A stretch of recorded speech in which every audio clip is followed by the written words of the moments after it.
أشهد أن لا إله إلا الله وحده لا شريك له وأشهد أن محمدا عبده ورسوله أما بعد فأعوذ بالله من الشيطان الرجيم بسم الله الرحمن الرحيم الحمد لله رب العالمين الرحمن الرحيم مالك يوم الدين إياك نعبد وإياك نستعين اهدنا الصراط المستقيم صراط الذين أنعمت عليهم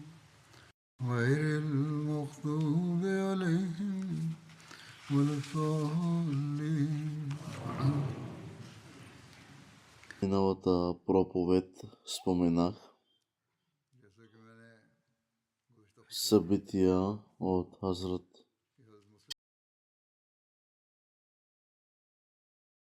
споменават в битката при Ахзаб. Ще продължа и днес да разказвам събития от Хазрат Мирза Баширудин Махмуд Ахмад Разияланху, който описва начина, по който Медина е била защитена от една страна поради изкопания ров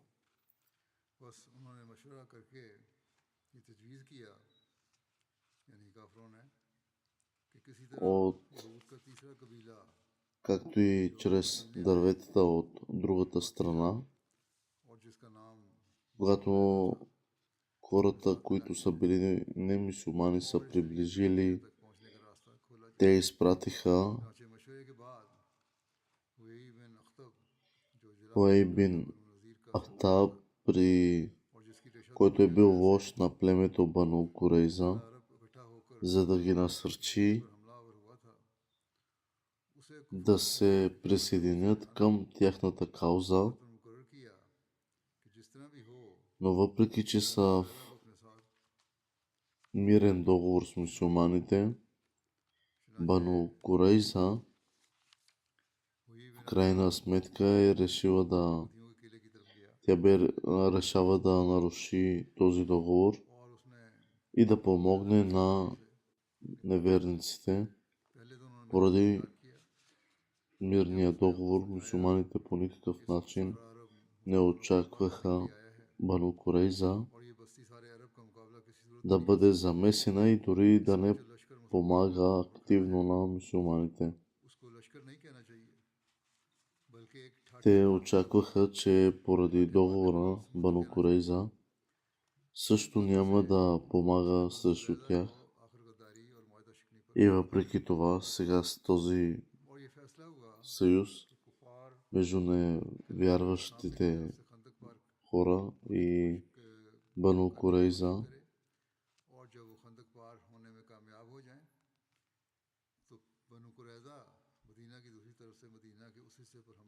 тази точка и цел на тази армия е била достъпна в Медина.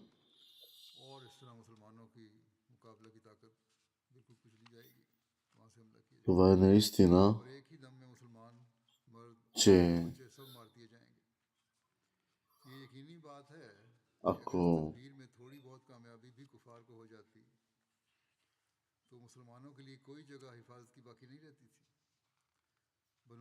след този нов съюз мюсюлманите се разтревожили и също е трябвало да измислят план, като светлината към него като такъв. Светият пророк салалаху алейхи ва салям е формирал 500 мюсюлмани, но страхът на мюсюлманите, когато чуят тази новина, е също описана в свещения Коран.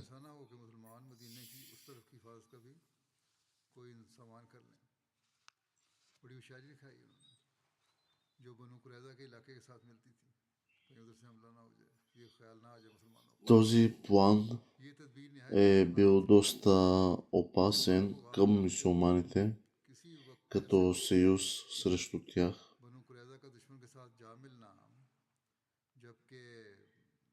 чрез което неверниците са били съюзили срещу мюсюлманите.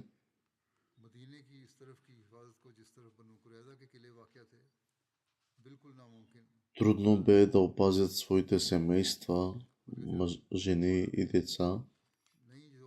И ако този изкоп не бе изкопан, тогава се считаше, че може би тогава мюсюлманите може би да бъдат залечени или да са били едва залечени.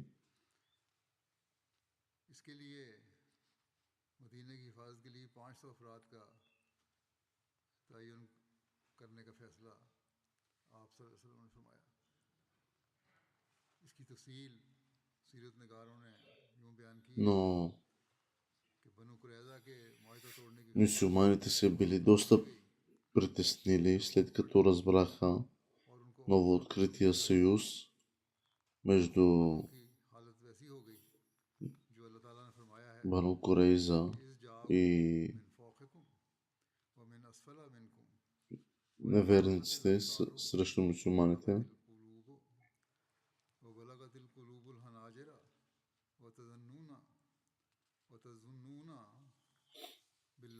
Но този страх на мюсюлманите, когато чуха тази новина, свещения Коран е описан последния начин, следния стих: когато те дойдоха върху вас отгоре и отдолу, и когато очите ви се разсеяха и сърцата ви стигнаха до гърлата и мислехте различни мисли за Аллах,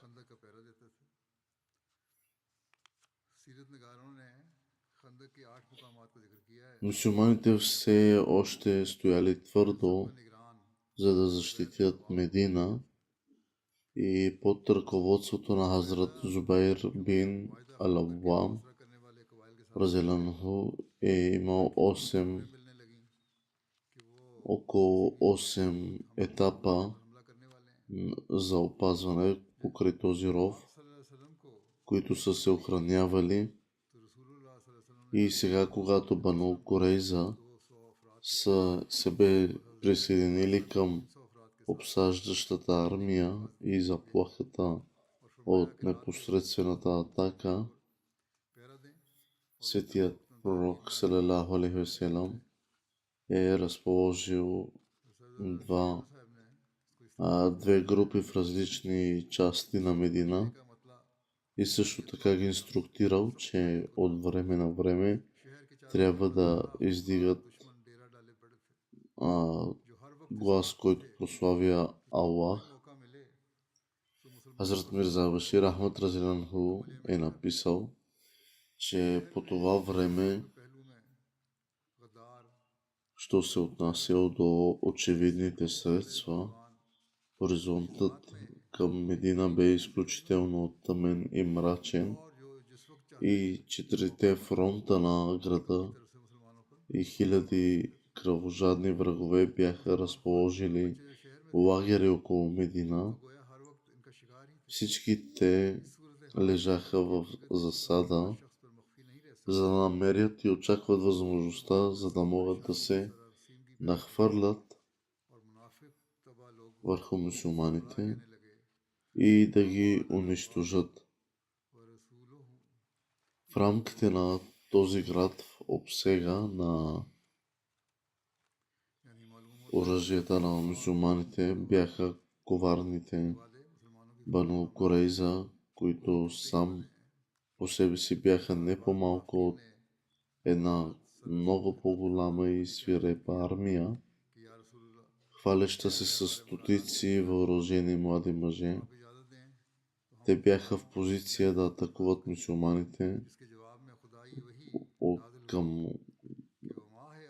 гръб, когато пожелаят или когато им се предостави възможност, но жените на мюсюлманите и техните деца, които живееха в града, бяха една лесна и достъпна плячка за тях през цялото време и в резултат на това състояние на нещата, а реалността на това не може да остане скрита за нито един мъдър човек.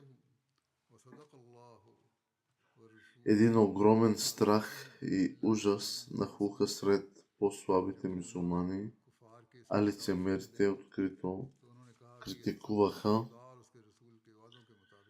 като изглеждал сякаш обещанието на Аллах и неговия пратеник по отношение на победата и триумфа на мюсюлманите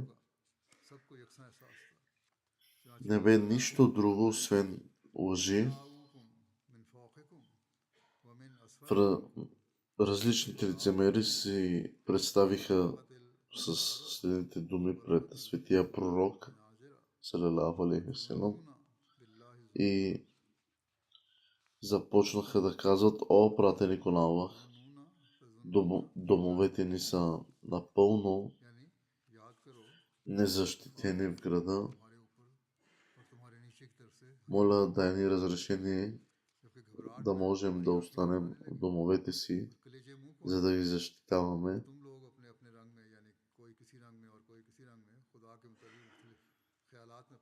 В отговор на това бе изпратено следното божествено откровение. Неправилно е, че тези хора се притесняват, че домовете им ще бъдат изложени на показ. По-скоро фактът е, че те търсят начин да избягат от бойното поле. Точно в този момент обаче искрените мюсюлмани показаха истинският цвят на своята вяра и като такъв свещеният Коран гласи: и когато вярващите видяха армията на неверниците,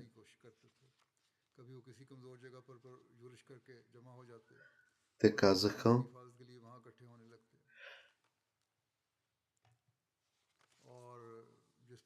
това ни обеща Аллах и неговият пратеник, и наистина Аллах и неговият пратеник са истинни. Следователно, тази атака само добави към тяхната вяра и подчинение. Въпреки това, всички еднакво почувстваха уязвимата ситуация и застрашаващите обстоятелства. В тази връзка Аллах казва: спомнете си времето, когато армията на неверниците се нахвърли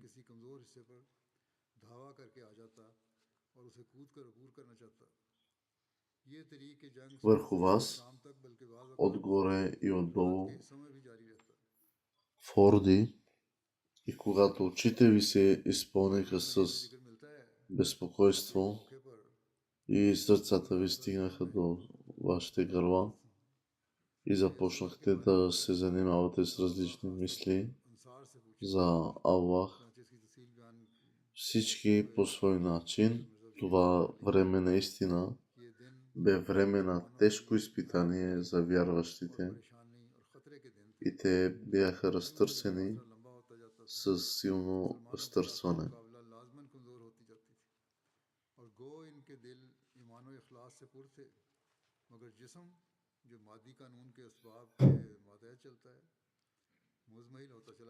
В такова опасно време как може тази малка група мюсюлмани да се състезават, която се състои от различни по-слаби и лицемери? Те дори нямаха достатъчно хора да организират адекватно да стоят на стража, но по-малко сигурни постове. В резултат на това сурово денонощно задължение напълно изтощи мюсюлманите А от друга страна, поради предателството на Бану Курейза, бе необходимо да се засили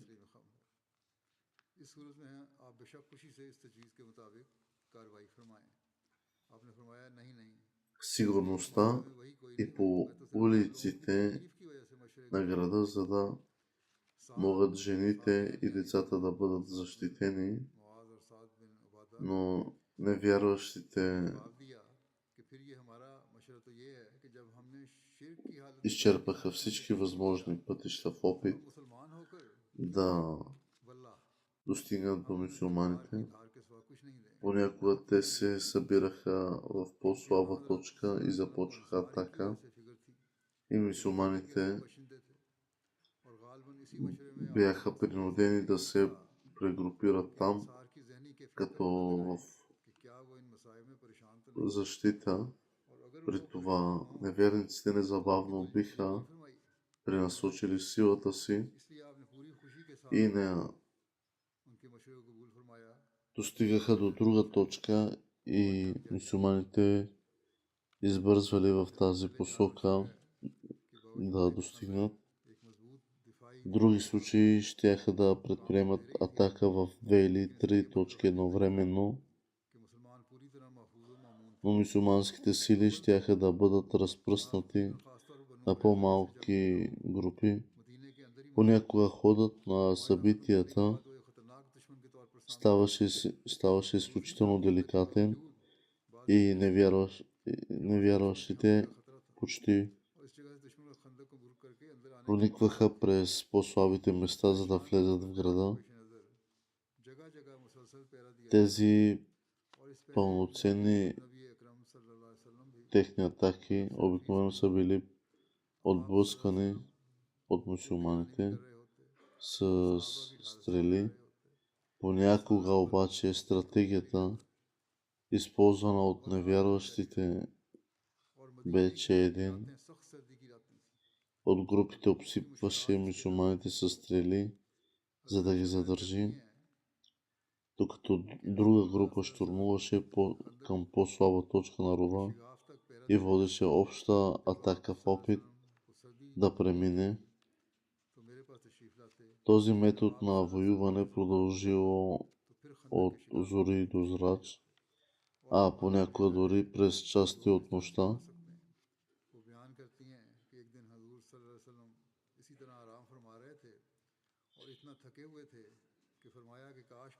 Тези дни бяха на едни дни на сериозна една голяма болка, като страх и опасност.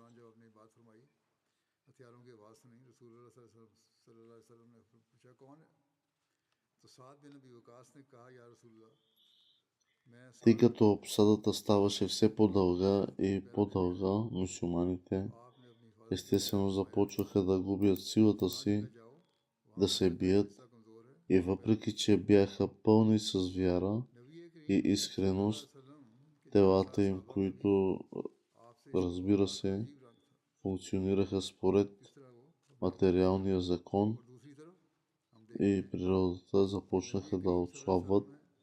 Когато светият пророк салалаху алейхи ва салям станал свидетел на това състояние на нещата, той се обърнал към двамата вождове на ансарите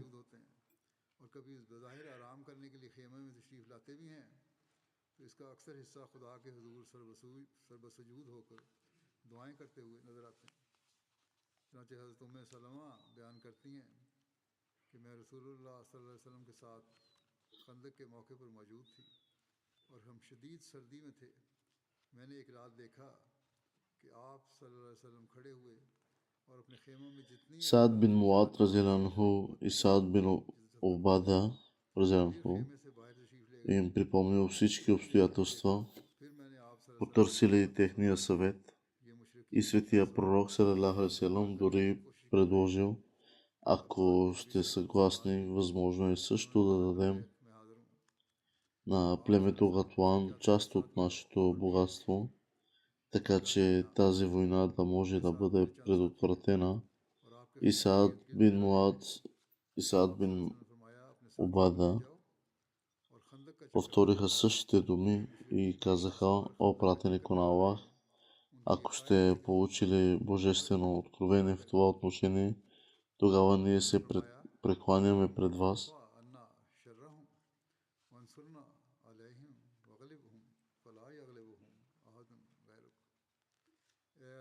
В покорство, в този случай определено нека да приемем това предложение с радост. Светия пророк салалаху алейхи ва салям казал: не съм получил никакво откровение, но този въпрос представям това предложение само от съображение за трудностите, които трябва да понесете.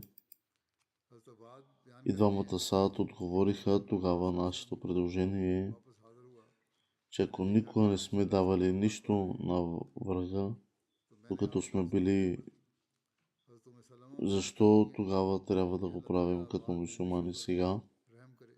Няма да им дадем нищо друго, освен нашите удари от нашите мечове. Светият пророк салалаху алейхи ва салям бил притеснен за ансарите, които били местните жители на Медина. Освен това, при търсенето на този съвет, единственото намерение на светия пророк е може би да се събере представа за състоянието на ансарите и за това дали са притеснени от тези трудности или не, и ако са, тогава да утеши тях. Така, когато това предложение бе направено, светия пророк с радост приел и войната продължила.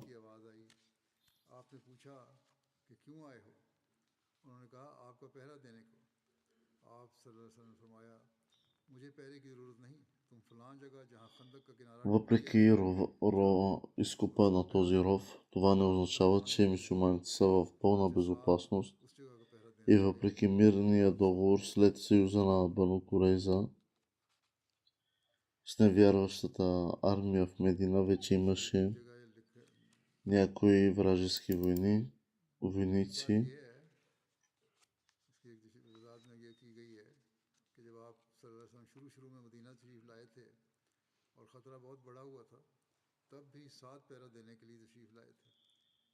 Които представляваха реална заплаха. Освен това, по Медина имаше определени райони, в които вражеската армия можеше да проникне и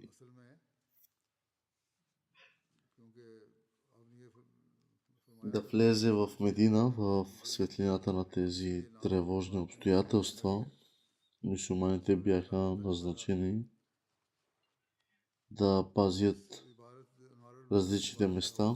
Светия пророк салалаху алейхи ва салям също е поел смени в стража и тези задължения под формата на смени продължили ден и нощ. И въпреки екстремния студ през нощта и глад, светият пророк салалаху алейхи ва салям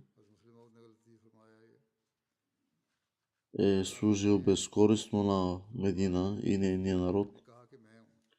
Когато бе на пост през нощта, понякога му ставаше изключително студено и затова влизаше в палатката си само докато тялото му се затопли, и след като се връщаше на служба, светият пророк дошъл да научи, че врагът се изправя за атака, и затова светият пророк извикал дали има другари около него наоколо. Имаше и група, която пазеше около шатрата на светия пророк и ги инструктирал да отидат до рова, където имаше група врагове, които се опитваха да го пресекат. Но тази група отиде и прогони тази група вражески войници. По този начин не само светия пророк безкористно служил на Медина и нейния народ, но той постави безопасността на всички останали над своята собствена, но храбростта на Хазрат Сафия по време на тази битка, Хазрат Мирза Башир Ахмад разказва, разделянху, който е написал събитията на храброст, проявена от Хазрат Сафия. Обикновено събирал светия пророк жените и децата на града в специална зона, която може да се оприличи като крепост, и въпреки това достатъчният брой мюсюлмани не можеха да бъдат предоставени, за да ги защитят адекватно. Особено в такива моменти, когато вражеското настъпление на бойното поле е в пълна сила и мюсюлманските жени и деца на практика били оставени без охрана и ще бъдат ли оставени да ги защитават само такива мъже, които по някаква причина са негодни за полето на битката. Следователно, възползвайки се от тази ситуация, евреите предложиха да атакуват една такава част от града, където се бяха били събрали жени и деца само. Тези хора изпратиха шпионин пред тях, за да оцени, за да разбере ситуацията в тази част, където са жените и децата на града. Случи се така, че единственият човек, присъстващ до жените по това време, бе Хасан бин Сабит, който е бил поетът, който не успя да отиде на бойното поле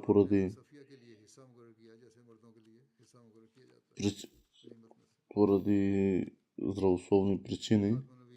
Когато жените забелязаха този еврейски враг да оглежда лагера им по такъв подозрителен начин,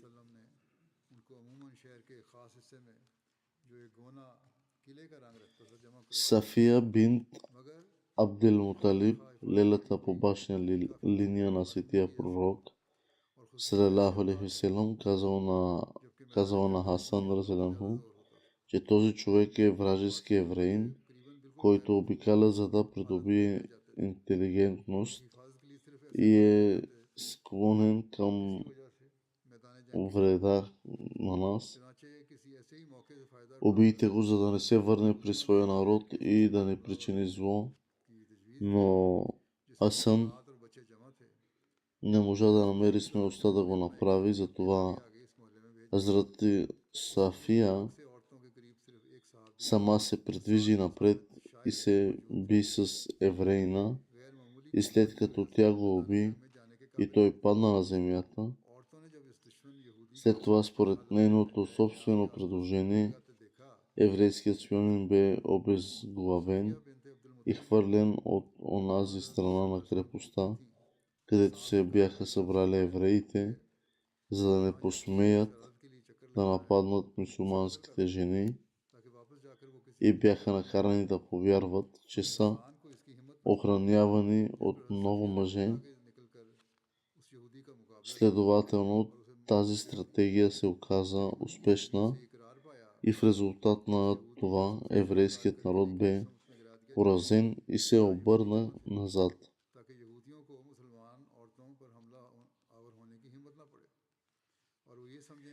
Имало е и събитие с Хазрат Али, който убил Амр бин Абд, докато невярваща армия обсаждаше Медина. Те се съгласиха да намерят слабото място на границата и да изпратят няколко войници пред този вход. И сред хората, които влязоха в Медина, бе Амр бин Абд, един смел войник, който бе оприличен на смел като хиляди арабски мъже.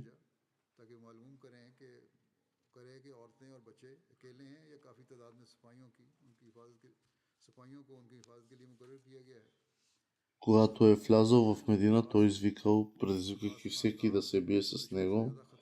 Но Хазрат Али искал да стане и да се бие с него, но светият пророк го спрял.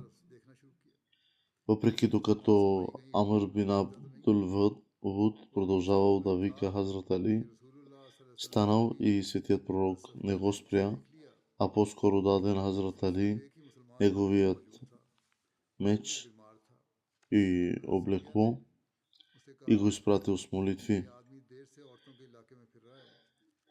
След като се изправил лице в лице, Хазрат Али поканил Амр бин Абдул-Вуд да се присъедини към ислама, но Амр отказал и тогава Хазрат Али го предизвикал да се бие. И след като попитал неговия произход, Амр осъзнал, че познава бащата на Хазрат Али и казал, че не желая да пролива кръвта му и затова трябва да повика някой друг да се изправи пред него. Но Хазрат Али казал, че не се колебае да се бие с него и така последвала битка, в която в крайна сметка Хазрат Али бил победител и убил Амр бин Абд Ал-Вуд. Като видяли това, хората на Амр се опитали да избягат и бяха някои убити, а други пленени.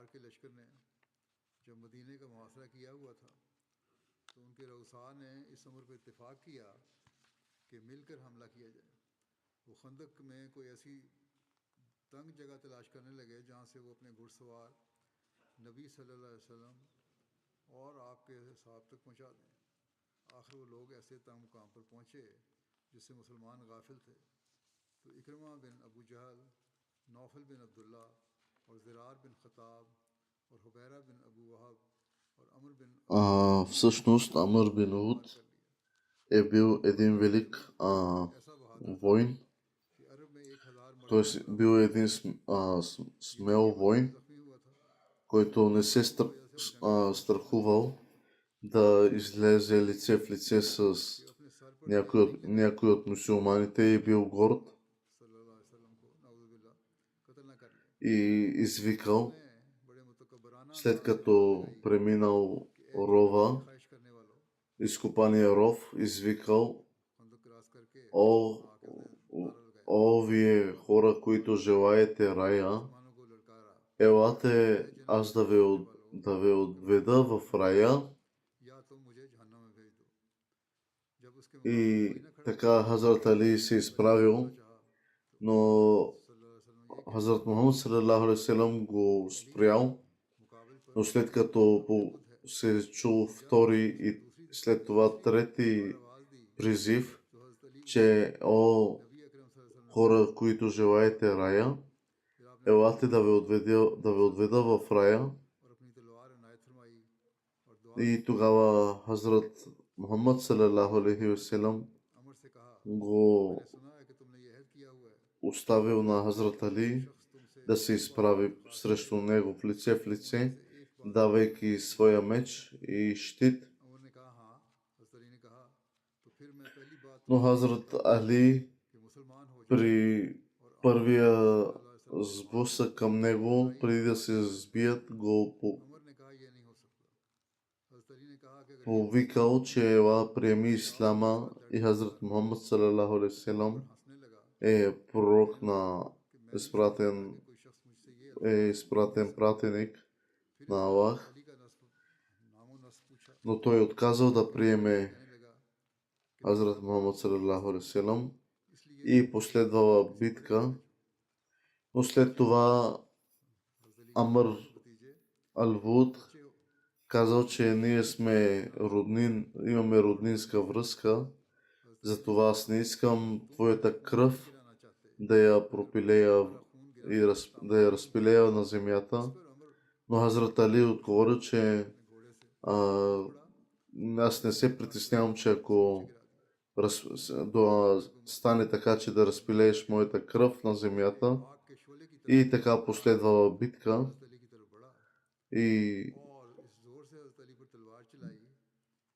Хазрат Али също бил леко наранен от него, Но Хазрат Али извикал на висок глас а, възхвалението на Аллах и така го ударил и Амр Ал-Вуд паднал на земята и умрял.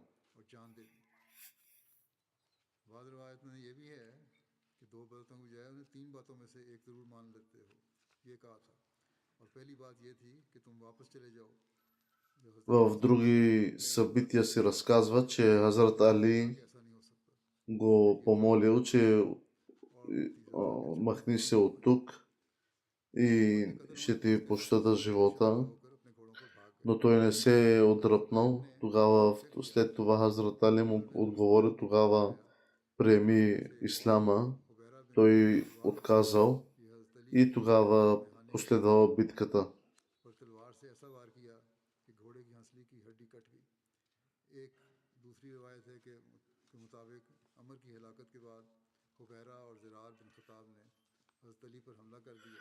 Така хората, които бяха с Амр Ал-Вуд, някои избягали, някои се предали, други били пленени.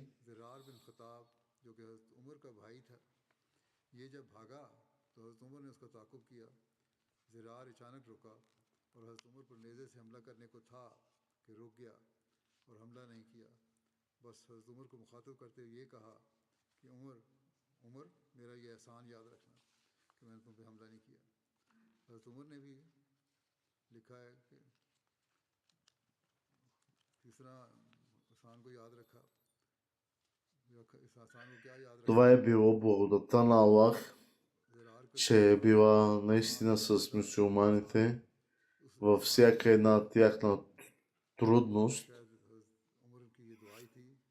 И много хора от враговете също приемали ислама във всяка една битка. На други очите, през техния поглед е, че някои приемат ислама и стават, или други стават наистина, т.е. мюсюлманите стават шахиди, т.е. в името на Аллах дават своя живот.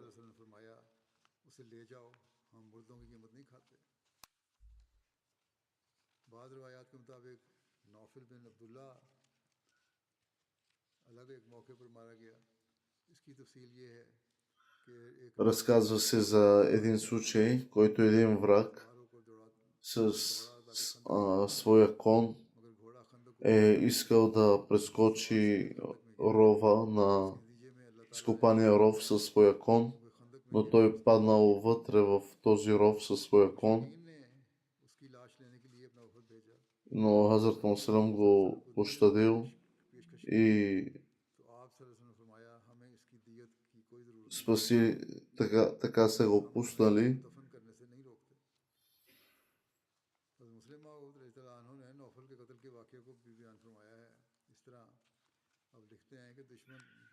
В други събития се разказва, че от една страна рова, изкопания ров е бил наистина от полза и е помагал наистина много на мюсюлманите, а в други събития се разказва, че също е бил винаги е имала възможността за опасност за мюсюлманите.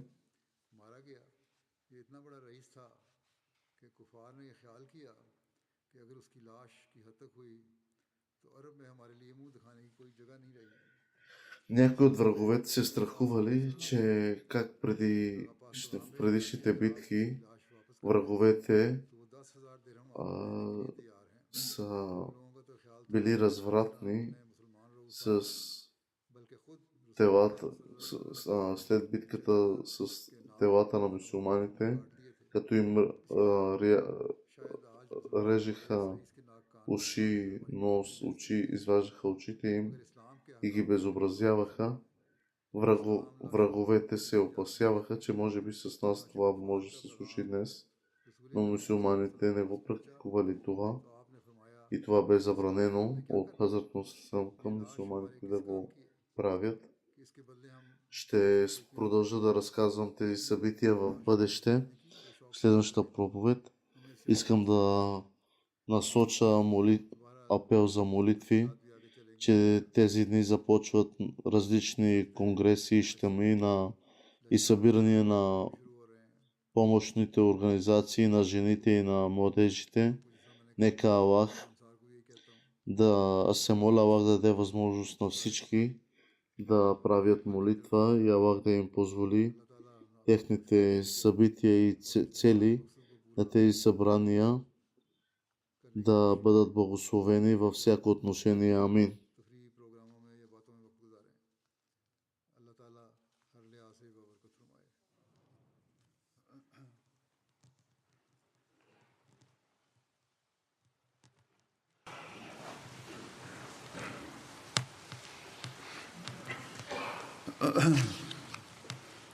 Alhamdulillah, alhamdulillah, nahmaduhu wa nasta'inuhu wa nastaghfiruhu wa nu'minu bihi wa natawakkalu alayhi wa na'udhu billahi min shururi anfusina wa min sayyiati a'malina.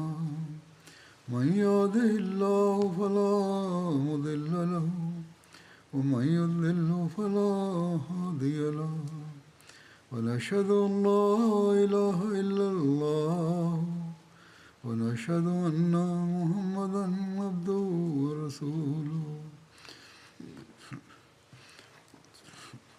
عباد الله رحمكم الله إن الله يأمر بالعدل والإحسان وإيتاء ذي القربى وينهى عن الفحشاء والمنكر والبغي يعظكم لعلكم تذكرون. اذكروا الله يذكركم وادعوه يستجب لكم ولذكر الله أكبر.